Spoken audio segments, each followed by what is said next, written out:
어둠 후에 빛이 오며 바람 분 후에 잔잔하고 소나기 후에 햇빛 나며 수고한 후에 쉼이 있네. 연약함 후에 강건하며 애통한 후에 위로받고 눈물 난 후에 웃음 있고 씨 뿌린 후에 추수하네. 괴로움 후에 평안 있고 슬퍼한 후에 기쁨 있고 멀어진 후에 가까우며 고독함 후에 친구 있네. 고생한 후에 기쁨 있고 십자가 후에 영광 있고 죽음 온 후에 영생하니 이러한 도가 진리로다.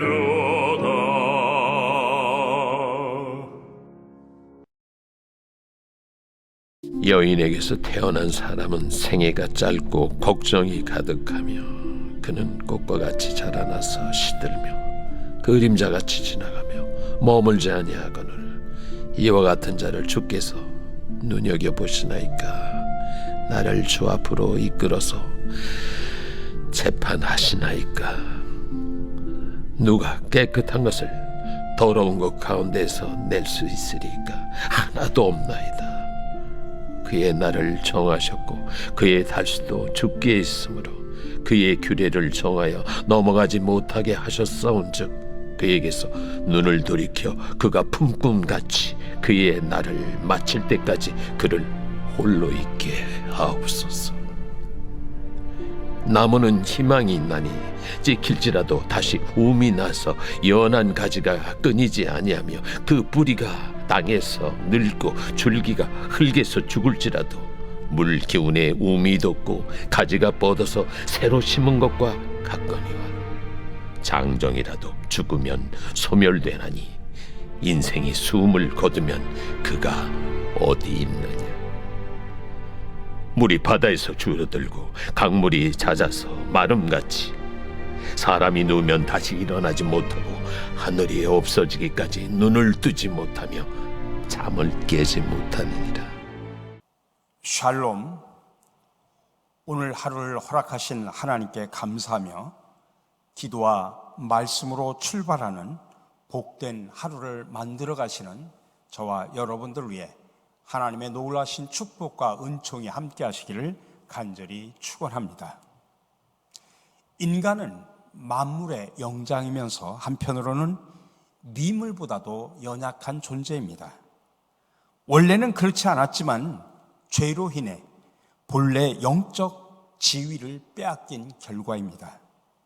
이토록 연약한 인생 자체에는 본질적으로 소망이 없다는 사실을 우리는 알아야 됩니다. 그래서 욥은 인생을 나무와 비교하며 인생에게는 부활의 소망이 없다고 진술하고 있습니다. 나무는 찍혀도 다시 움이 나고 뿌리가 늙고 줄기가 죽어도 새로 심은 것과 같이 되살아나기에 희망은 있습니다. 그러나 인생은 한 번 죽으면 다시 살아날 소망이 없습니다. 이런 면에서는 우리 인생이 식물보다도 못하다고 탄식을 하고 있습니다. 욥은 이러한 인생의 한계는 창조주신 하나님이 정해 주셨다라고 고백하고 있습니다. 그러나 하나님이 태초에 사람을 만드셨을 때 인생에게 이러한 생명의 한계는 없었습니다. 그들은 하나님이 만들어주신 동산에서 생명나무 실과를 먹으며 영생을 누릴 수 있는 복이 있었습니다. 그러나 하나님과의 언약을 어기고 죄를 범한 결과 하나님의 경고대로 죽음을 맞이하게 되었습니다.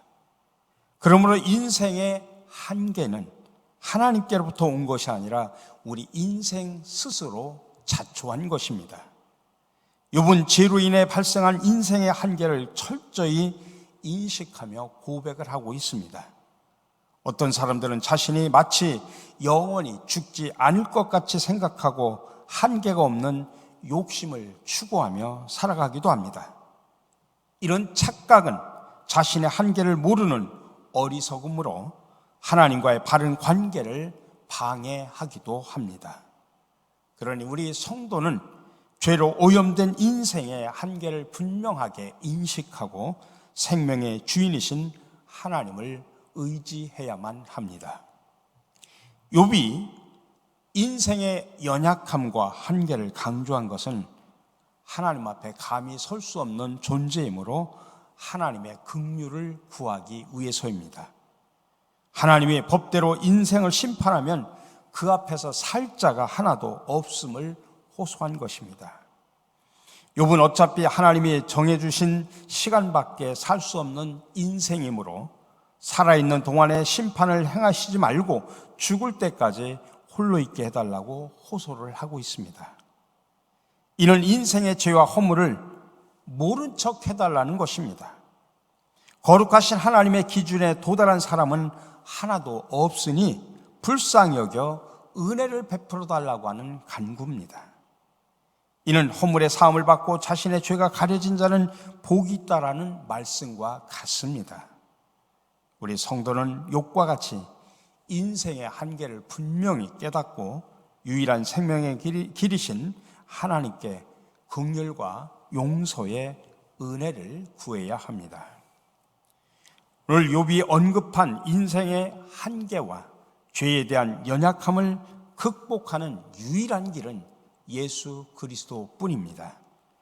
예수 그리스도께서는 사망의 올무에 걸려 절망에 빠진 인생에게 영원한 생명의 소망을 주시기 위해 이 땅에 오셨습니다. 그리고 죽으셨습니다.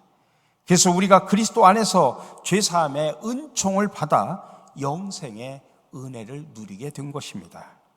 예수님은 당신의 생명과 진리와 길이시며 당신을 통해서만 하나님께 나아갈 수 있음을 우리에게 분명하게 말씀하셨습니다.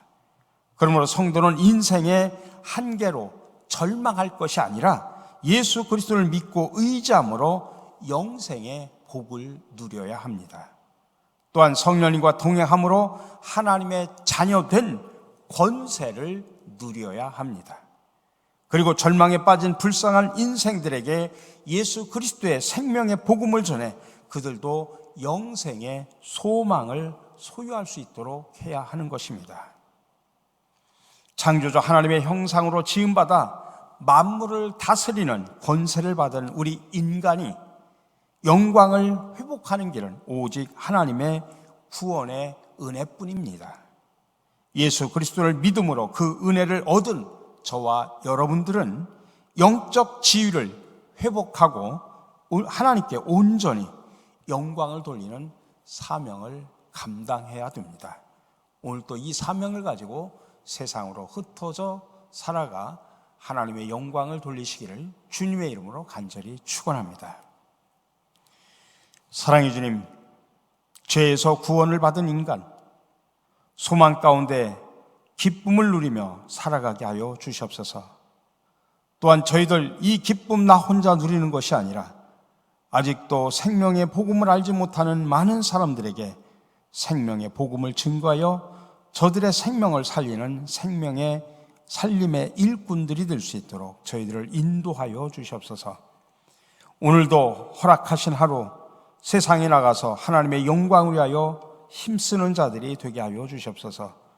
세상에 빛이 되고 소금이 되라는 주님의 음성에 저희들 순종하며 어두운 세상 속에서 빛을 발하고 불의한 세상 속에서 소금의 역할을 감당하는 복된 하루가 되게 하여 주시옵소서. 오늘 한날의 삶을 전폭적으로 하나님 앞에 의지하며 이 모든 말씀 예수 그리스도의 이름으로 기도드립니다. 아멘. 오늘 새벽에도 여러분들 각자의 기도의 제목을 가지고 이 자리에 나오셨습니다. 여러분, 하나님 앞에 여러분들의 무거운 짐, 여러분의 많은 아픔들 아뢰시기를 바랍니다. 그리고 여러분들의 비전과 소원을 하나님 앞에 아뢰시기를 바랍니다. 각자의 기도의 제목을 가지고 기도하시면서 자유스럽게 마무리하시고 돌아가시기를 간절히 바랍니다. 함께 기도하겠습니다.